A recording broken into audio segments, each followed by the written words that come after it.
Hello everyone, welcome to winners classroom. ഞാൻ Ramya. Winners class room എന്ന ചാനലിലെ ക്ലാസ്സുകൾ നിങ്ങൾക്ക് ഇഷ്ടപ്പെടുന്നെങ്കിൽ ഈ ചാനൽ സബ്സ്ക്രൈബ് ചെയ്തതിനെ സപ്പോർട്ട് ചെയ്യുക.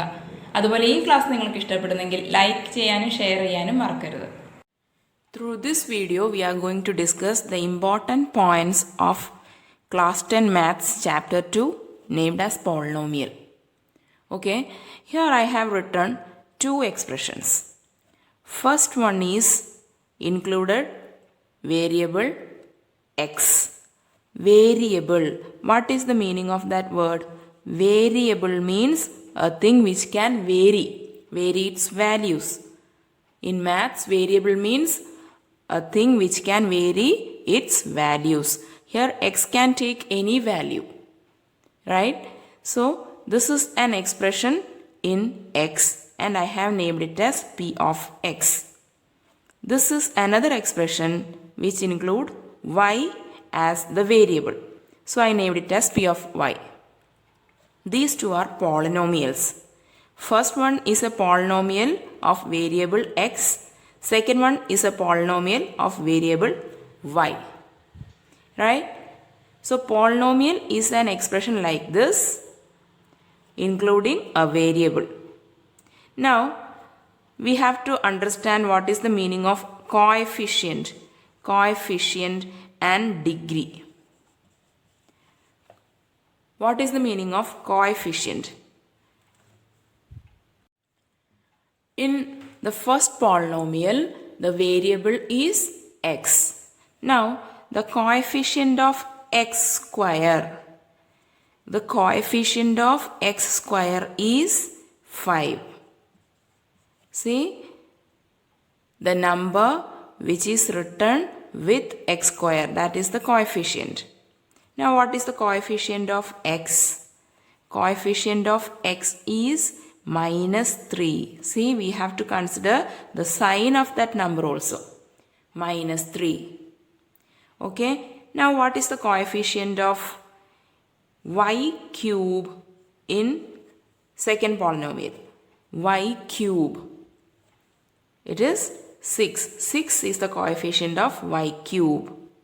Now what is the coefficient of y square? If someone asks what is the coefficient of y square here? Here there is no y square term, right? So the coefficient is 0. Okay. Now what is the coefficient of y? Y, the number which comes with y is positive 10. So no need to write the positive sign, right? Okay, we will write it as 10. Now, the term degree. What is the meaning of degree? In first polynomial, p of x, x is raised to some powers, right? Here, x is raised to a power 2. X square means x is raised to a power 2. Here, x means x is raised to a power 1. Which is the biggest? The biggest power is 2. So, the degree of the polynomial p of x is 2. Degree of that polynomial is 2. Now, what is the degree of this polynomial? P of y.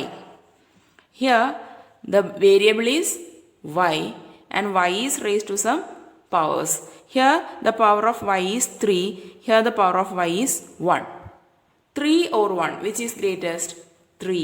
So, degree of polynomial p of y is 3. That is the meaning of coefficient and degree. Depending on the degree of a polynomial, we can name it as linear polynomial, quadratic polynomial and cubic polynomial. If the degree is 1, it is linear polynomial. Okay, suppose 3x plus 2. If I am taking it as the polynomial, here x is raised to power 1. Maximum power of x in this expression is 1. That means degree is 1. So this is a linear polynomial. Here, what is this 2? Okay, this value or this 2, this number does not carry any variable with it, right? this term do not have any variable and we call it as constant term. Constant term in this polynomial is 2 plus 2. Okay, now I am going to write an example for quadratic polynomial. Okay, 5x square plus 6x plus 10. Okay, here the maximum power of x is 2, right? 2 is here and here the power is 1. So the degree of the polynomial is maximum power of variable, right? Here it is 2. So degree 2 means quadratic polynomial. And which is the constant term here? Plus 10, right? Plus 10. That number exists without any variable means that is the constant term here. And we can write a quadratic polynomial without any term with x. Or it is not compulsory that it should hold a constant term. This itself is a quadratic polynomial. See here x square term is there, that is enough. Okay, so constant term and other terms are not compulsory. Here also we can write it simply like 3x. This itself is a linear polynomial. I think you got the idea. Okay, this is enough. Now I am going to write a cubic polynomial means maximum power of the variable should be 3x cube and coefficient I am taking it as 6 minus 2x square plus 10. Okay, here the constant term is plus 10 and I have avoided a term with x. See, I didn't write any term with x, right? It's okay. See, then also this is a cubic polynomial because it includes x cube term. Okay, x square term is also not compulsory and constant term is also not compulsory, right? So a polynomial with degree 3 is named as cubic polynomial. Now we are going to understand what is 0 of a polynomial. Okay, suppose I have a polynomial in variable x, p of x. I name it as p of x. If p of k is equal to 0, then k is 0 of p of x. That is, at a point k is any number, at this k, p of k comes 0. Here I have taken p of x as 3x minus 3 and I am going to find out what is p of 1. Okay, how we will find it p of 1? We are going to replace x and give it value 1. P of x is a variable in x and p of 1 means we are giving value 1 to x. So 3 into 1. See, x is replaced by 1. Okay, p of x is 3x minus 3. So p of 1 is 3 into 1 minus 3. Okay, 3 into 1 is 3. Then minus 3. 3 minus 3 is 0. See, in this polynomial, p of 1 is 0. P of 1 0 means 0 of polynomial is 1. See, at 1 p of x is 0. At x is equal to 1. At x is equal to 1, p of x is equal to 0. So 0 of the polynomial is 1. Okay. This is the case of a linear polynomial. See, here the degree of this polynomial is 1. This is the case of a linear polynomial and the graph of a linear polynomial. Okay, we know xy axis and all, right? This is y axis and this is x axis. Okay, a linear polynomial can be represented by a single line. Linear, from that name itself we can understand linear polynomial. Linear means the graph will be like a line. So suppose here we got x is equal to 1. At x is equal to 1, p of x is equal to 0. At x is equal to 1, p of x is equal to 0 means this is 0, 1, 2, 3, 4. These are the values for x-axis. Now this is the values for y. This is 1, 2, 3, 4 like that. Here at x is equal to 1, see, at x is equal to 1, p of x is 0 means this line representing this polynomial p of x touched the x-axis at x is equal to 1. Okay, I will say once again, the graph representing the linear polynomial p of x touched the x-axis at 1. That means 0 of the polynomial is 1. In other way, we can say p of x is 0. The y-axis, see, throughout the x-axis, the y-coordinate is 0. We learned it earlier, right? Throughout the x-axis, the y-coordinate is 0. The y-coordinate is 0 means that is the 0 of the polynomial. So, p of x touched the x-axis at 1 means 0 of the polynomial is 1. Now suppose this is the polynomial we have, a linear polynomial. See, here the variable is x, and ax plus b means a and b can be any numbers. Now p of x is given like this. How we will find 0 of this polynomial? We will equate ax plus b is equal to 0. Means, see, this is the condition, p of k should be 0. So, we are taking p of x is equal to 0 and we will find at which value of x this will happen. So, I am writing the first step is p of x is equated to 0. Now, I have to find the value of x, right? So, I am keeping this ax here and b is taken to the other side of the equal to symbol. Plus b when shifted to the next side will become minus b. Now what is x? This a should be shifted to the next side. Here a is multiplied with x.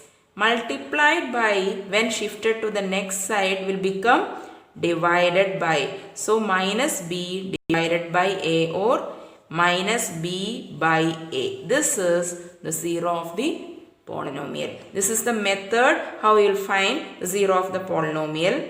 So the polynomial, if it can be represented as ax plus b, then 0 of this linear polynomial will be minus b by a. Here b is the constant term. No variable is there with b. That means b is the constant term. So constant term divided by the coefficient of x and negated. Then we will get the 0 of this linear polynomial. Now we are going to think about the zeros of a quadratic polynomial. Quadratic means second degree. Second degree polynomial. This is the general form of a second degree polynomial. Okay, p of x is equal to ax square plus bx plus c. Now, the shape of this quadratic polynomial in xy plane. We have to think about it because 0 of a polynomial or zeros of a polynomial means the place where the curve of this polynomial cut x-axis. We have discussed it regarding linear polynomials, right? So, actually parabola, this is the shape of a quadratic polynomial. Parabola means like this. This is a parabola. This is a parabola. See, this is the shape of a parabola, okay? Like this. So, we can fix this parabola in so many ways. and we have to find where it cuts the x-axis. This is the x-axis and this is the y-axis. We will check where does this curve cut the x-axis. Suppose our parabola is like this. Suppose it is like this. See, just touching the x-axis. Then how many zeros of polynomial are there? Just one point. At this point, p of x is 0. That is, this parabola touches the x-axis at only one point. Okay, we can think like another way also. I'll show.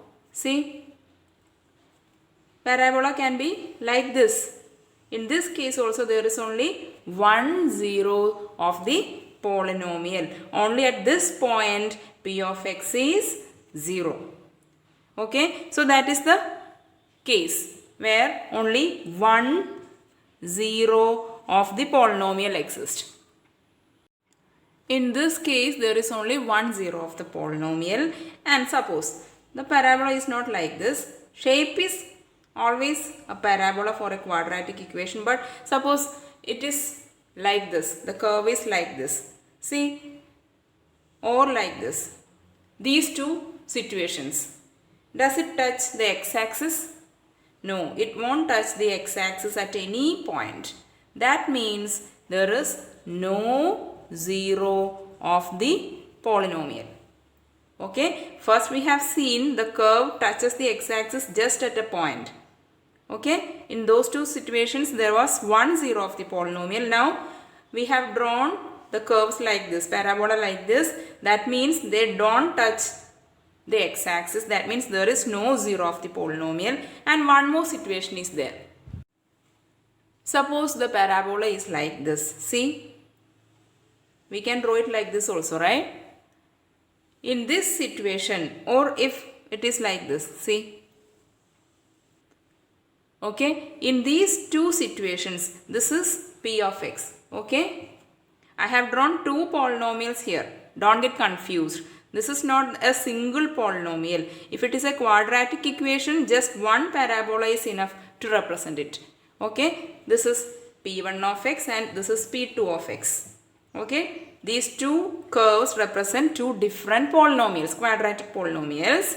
And in this situation, see, the curve cuts the x-axis at two distinct points. Right? This polynomial also like that. It cuts the x-axis at two distinct points. So there is how many zeros of the polynomial are there? 2 zeros. Okay? 2 zeros of the polynomial exist in this situation. Okay?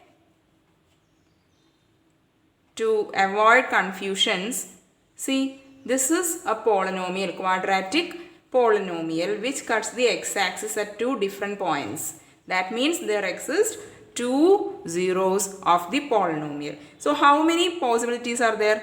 There can be no 0 of the polynomial for a quadratic equation if the parabola goes like this. See, this way or this way. It won't touch the x-axis.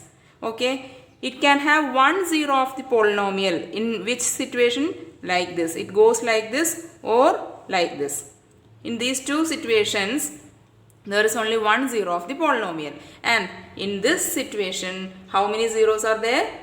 2 zeros of the polynomial are there. Earlier we have discussed about linear polynomials, right? Linear polynomial can be represented generally like this, p of x is equal to ax plus b, and in that situation how many zeros were there? Only 1 0 of the polynomial was there, right? In this situation, quadratic polynomial, maximum number of zeros is 2. Okay, so generally we can say that a polynomial of degree n has at most n zeros of the polynomial. Maximum number of zeros is same as the degree of the polynomial, right? Here the degree of the polynomial is 1. So zeros of the polynomial is also only 1 0 of the polynomial is possible. Here the degree is 2, means maximum number of zeros of the polynomial is 2. If the degree is 3, that is cubic polynomial, right? Degree 3 means maximum number of zeros of the polynomial is 3, like that. Now we are going to think about the relationship between zeros and coefficient of a polynomial. Okay. First, I am taking a quadratic polynomial or second degree polynomial. Generally, we can write it as x square plus bx plus c. Okay. What is the coefficient of x square here? A. What is the coefficient of x? B. Okay. Suppose P of alpha, this symbol is alpha. Okay. P of alpha is equal to 0 and P of beta is also 0. That means alpha, beta are zeros of this polynomial. Got it? If P of alpha is 0, alpha is a 0 of the polynomial. P of beta is equal to 0 means beta is also a 0 of the polynomial. And maximum number of zeros that can be possible for the second degree equation is 2. Okay, alpha, beta are taken as zeros of the polynomial. Now, listen the relation between this. Alpha plus beta, that is the sum of zeros of the polynomial is minus b by a. What is this b and a? B is the coefficient of x and a is the coefficient of x square. And the product of zeros of the polynomial alpha beta is equal to c by a. This is very important relation. Alpha plus beta is equal to minus b by a and alpha beta is equal to c by a, and this is for a quadratic polynomial. Okay. So maximum number of zeros of the polynomial is 2 in the case of a polynomial having degree 2. Okay. Now we will think about a cubic polynomial. Now we are going to think about cubic polynomial. Okay. Okay, cubic polynomial can be generally represented as p of x is equal to ax cube. See, degree should be 3. Cubic means degree 3. Ax cube plus bx square plus cx plus d. Okay. Now, we are taking the zeros of the polynomial. Maximum number of zeros of the polynomial. In this case, cubic means degree 3. So, maximum there can be 3 zeros of the polynomial. Say alpha, beta and gamma. 3 zeros of the polynomial. That means P of alpha, P of beta and P of gamma all are 0. That is the meaning here. In this polynomial, P of alpha, P of beta, P of gamma are 0. That means alpha, beta, gamma are zeros of the polynomial. Now, alpha plus beta plus gamma, that is the sum of the zeros of the polynomial is minus b by a. See, here also it was minus b by a and here also it is minus b by a. But there is a change. See, here b means coefficient of x square. Here b is the coefficient of x. A is the coefficient of x cube. Here a is the coefficient of x square. That is the only difference, but it is easy to remember this equation. Sum of the zeros of the polynomial is minus b by a. Okay. Now here we have seen this alpha beta is equal to c by a. But here it is something different. Alpha beta plus beta gamma plus alpha gamma. This is equal to c by a. Okay. Here there was only 2 zeros of the polynomial and the product was c by a. Here there are 3 zeros of the polynomial and alpha beta, beta gamma and alpha gamma. The sum is c by a. Okay. Now the last thing is the product of these zeros of the polynomial, that is alpha, beta, gamma. Here it was alpha, beta was c by a, but here it is minus d by a. Okay, minus d by a is the product of zeros of the polynomial. Thus, we have discussed all the important concepts in this chapter, Polynomials, chapter 2. From next video onwards, we will be discussing the previous year questions. Okay, thank you.